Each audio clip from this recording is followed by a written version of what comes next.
Good afternoon, students. I'm Archana, Assistant Professor of ADS in Alamin Engineering College. நான் இப்போ C என்ன அப்படிங்கிறத பத்தி நான் சொல்ல போறேன். சரிங்களா? C அப்படின்னா C எதுக்காக நம்ம யூஸ் பண்றோம்? C வந்து என்ன பர்பஸ்க்காக வந்துச்சு? அதே மாதிரி ப்ரோக்ராமிங்னா என்ன அப்படிங்கிறத நான் இப்போ சொல்ல போறேன். இப்போ கரண்ட் சுச்சுவேஷன்ல நம்ம யூஸ் பண்றது என்ன? Laptops and mobile phone and then PC also. இதெல்லாம் நம்ம யூஸ் பண்ணிக்கிட்டு இருக்கோம். ஸோ இந்த யூசேஜ் எல்லாம் எப்படி இருந்து வந்துச்சு? நம்ம அந்த காலத்துல ஒரு கொரியர் மூலியமா ஒருத்தருக்கு ஒருத்தர் கம்யூனிகேட் பண்ணிட்டு இருந்தோம். இதை வந்து எனக்கு கொரியர் பண்ணி விடுங்க, அவங்க கிட்ட போய் சொல்லுங்க, இவங்க கிட்ட போய் சொல்லுங்க, அப்படி நம்ம ஒரு கொரியர் மூலியமா கம்யூனிகேட் பண்ணிட்டு இருந்தோம். அதுக்கப்புறம் ஒரு லெட்டர் மூலியமா நம்ம கம்யூனிகேட் பண்ணிட்டு இருந்தோம். கரெக்ட்டுங்களா? ஸோ இதெல்லாமே நம்ம பண்ணிக்கிட்டு இருந்தோம்.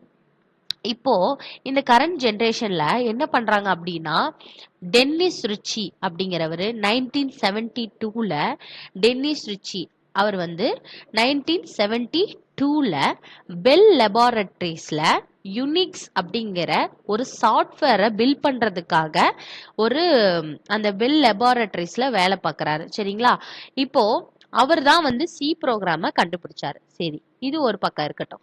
இது எப்படி வருது? இப்போ சீனா என்னங்கிறத நான் இப்போ உங்களுக்கு சொல்றேன். அதே மாதிரி ப்ரோக்ராம் அப்படிங்கிறது என்னங்கிறதையும் நான் சொல்றேன். ஓகேங்களா?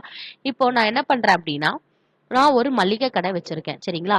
அந்த மளிகை கடையில என்ன பண்ணுவோம்? நம்ம வந்து வர கஸ்டம்ஸ்க்கு வந்து நம்ம வந்து ஏதாச்சும் கேட்டாங்க, ஏதாவது பொருள் கேட்குறாங்க அப்படின்னா நம்ம என்ன பண்ணுவோம்? அந்த பொருளை எடுத்து கொடுப்போம். அது ஒரு வேலை பார்ப்போம். அப்புறம் காசை வாங்கி நம்ம போடுவோம். அதே மாதிரி நமக்கு என்னென்ன ஸ்டோர் பண்றாங்க, ஏதாச்சும் இப்போ ஸ்டாக்ஸ் இல்லை, ஏதாவது இல்லை அப்படின்னா அந்த ஸ்டாக்ஸை நம்ம எப்படி ரெட்டிஃபை பண்ணி எப்படி நம்ம வந்து உள்ள வைக்கலாங்கிறத நம்ம பார்ப்போம்.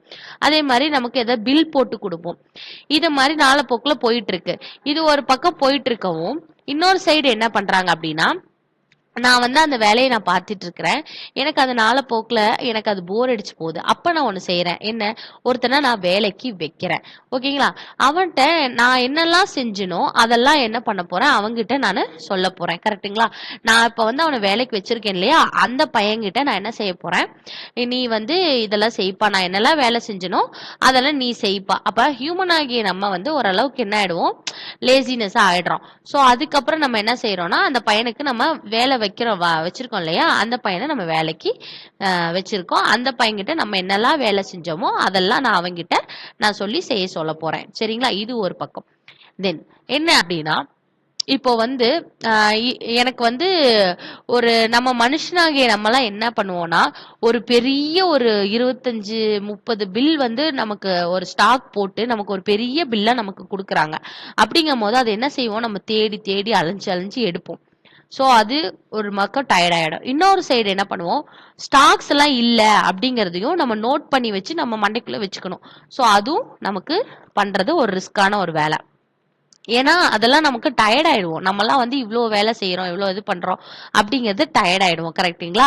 ஸோ அந்த டயர்ட் ஆயிடுச்சு அப்படிங்கறதுக்காக இதுக்காக தான் கண்டுபிடிக்கிறாங்க மெஷின்னு. சரியா? நான் இப்ப சொன்னேன் இல்லையா, ஒருத்தர் நான் வந்து வேலைக்கு நான் வைக்கிறேன் அப்படின்னு சொல்லிட்டு. இப்போ அவனுக்கு நான் வந்து சொல்லி தரணும். இதுல என்ன பிரச்சனை அப்படின்னா, நான் பேசுற லாங்குவேஜோ அவனுக்கு புரியல. அப்ப நான் என்ன செய்யறேன்? ஒரு டிரான்ஸ்லேட்டரை நான் வேலைக்கு வைக்கிறேன். இல்ல அப்படின்னா ஒருத்தனை நான் வேலைக்கு வைக்கணும். இல்ல அப்படின்னா அவனோட லாங்குவேஜை நான் கத்துக்கணும். கரெக்டுங்களா? ஸோ அப்ப நான் என்ன பண்றேன்? அவனோட லாங்குவேஜ் என்னால கத்துக்க முடியாதங்காட்டிக்கு நான் ஒரு டிரான்ஸ்லேட்டரை நான் வேலைக்கு வைக்கிறேன். நீங்களாம் கேட்கலாம், ஏன் அவனோட லாங்குவேஜ் கத்துக்கிட்டு நீங்க இது பண்ணுங்க. இது நமக்கு வேணா சாத்தியமா இருக்கலாம். இப்ப நமக்கு ஒரு ஹியூமன் ஆகிய நமக்கு வேணா சாத்தியமா இருக்கலாம். ஒரு மெஷினுக்கு இது சாத்தியமான்னு கேட்டீங்கன்னா முடியாது. சோ அப்ப நான் என்ன பண்றேன் அப்படின்னா, ஒருத்தனை வந்து நான் வேலைக்கு வச்சிருக்கேன் இல்லையா, அவன் தான் என்னது? மெஷின். ஓகேவா? அவன் தான் மெஷின். அவனோட லாங்குவேஜ் என்ன? 0 and 1s. ஓகேவா? இந்த 0 and 1s வந்து எப்படி வந்துச்சு அப்படின்னு கேட்டீங்கன்னா, 0 and 1s வந்து எப்படி வந்துச்சுன்னு கேட்டீங்க அப்படின்னா, நம்ம வந்து ஸ்விட்ச் போட்டா ஆன் ஆகும், ஸ்விட்சை போடலை அப்படின்னா ஆஃப் ஆகும். கரெக்டுங்களா? அந்த இதை வந்து நம்ம என்ன செய்ய போறோம்?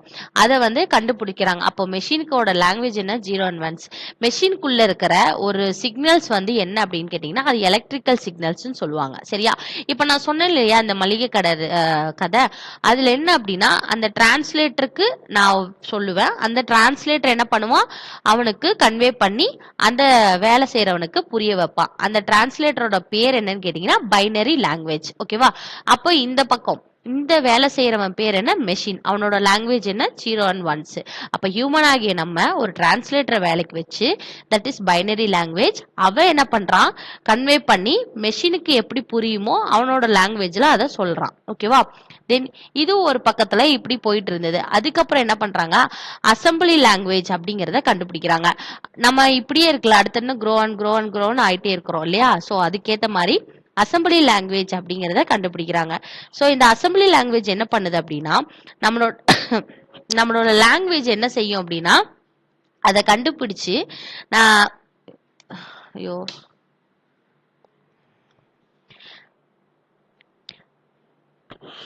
முடியல. அடுத்த இதோட லாங்குவேஜ் அசம்பிளி லாங்குவேஜ் அப்படின்னா என்ன அப்படின்னா, இப்ப பைனரி லாங்குவேஜ் உங்களுக்கு ஷார்ட் அண்ட் பீரியடா கொடுத்துருக்கோம். இதே அசம்பிளி லாங்குவேஜ் என்ன பண்ணுனா, இது ஹை லெவல் லாங்குவேஜ்னு சொல்லுவாங்க. ஸோ ஹை லெவல் லாங்குவேஜ் என்ன பண்ணும்னா, மெஷினுக்கு இன்னும் ஈஸியா புரியுற அளவுக்கு அது 0 and 1s நமக்கு மாத்தி கொடுத்துரும். ஸோ இதை தான் வந்து என்ன சொல்லுவாங்கன்னா ப்ரோக்ராமிங் லாங்குவேஜ் அப்படின்னு சொல்லுவாங்க. இந்த ப்ரோக்ராம்ஸ் என்ன பண்ணும் அப்படின்னா, இந்த இதுதான் நம்ம படிச்சிருப்போம். இதுதான் ப்ரோக்ராம்ஸ் அப்படின்னு சொல்லிட்டோம்.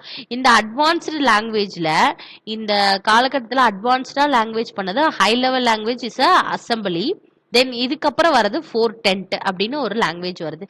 இந்த 410 யூஸ் பண்ணி தான் சாஃப்ட்வேர் எல்லாத்தையும் என்ன சொன்னாங்கன்னா பில்ட் பண்ணியிருக்காங்க. சரியா? இந்த பில்ட் பண்ண லாங்குவேஜ் வச்சு தான் நமக்கு ஒவ்வொன்றா நமக்கு அப்டேட் பண்றாங்க. ஸோ இந்த அசம்பிளர் லாங்குவேஜ் 410 லாங்குவேஜ் இதெல்லாம் பை பண்ணி தான் யாருன்னா நமக்கு கம்பைலர்னு ஒருத்த வந்து அவன் என்ன செய்யறான் அப்படின்னா, அந்த கம்பைல் பண்ணி நமக்கு ஒரு லாங்குவேஜ் நமக்கு கொடுக்குறான். என்னன்னா மெஷினுக்கு புரியுற வகையில நமக்கு ஒன்று கொடுக்குறான். சரியா? அதே மாதிரி இது வந்து இங்கிருந்து வருதுதான் சி அப்படின்னு சொல்லிட்டு. ஏன்னா இந்த சாஃப்ட்வேர்ல ஒவ்வொன்றா பில்ட் பண்ண சீன் வருது. இந்த சியை யார் கண்டுபிடிச்சிருக்கா அப்படின்னு பாத்தீங்கன்னா டென்னிஸ் ரிச்சி 1972ல. நான் ஆல்ரெடி சொன்னேன். அவர் வந்து யுனிக்ஸ் அப்படிங்கிற ஒரு சிஸ்டம் ஒரு இதை வந்து டெவலப் பண்றதுக்காக, ஒரு சாஃப்ட்வேர் டெவலப் பண்றதுக்காக பெல் லெபார்டரிஸ்ல அவர் பண்ணாரு. ஃபர்ஸ்ட் சிக்கு முன்னாடி வந்தது பாத்தீங்கன்னா பி லாங்குவேஜ்னு வந்துச்சு. அதுக்கப்புறம் பிபிசிஎல் அப்படிங்கிற லாங்குவேஜ் வந்துச்சு. அதுக்கப்புறம் தான் டென்னிஸ் ரிச்சி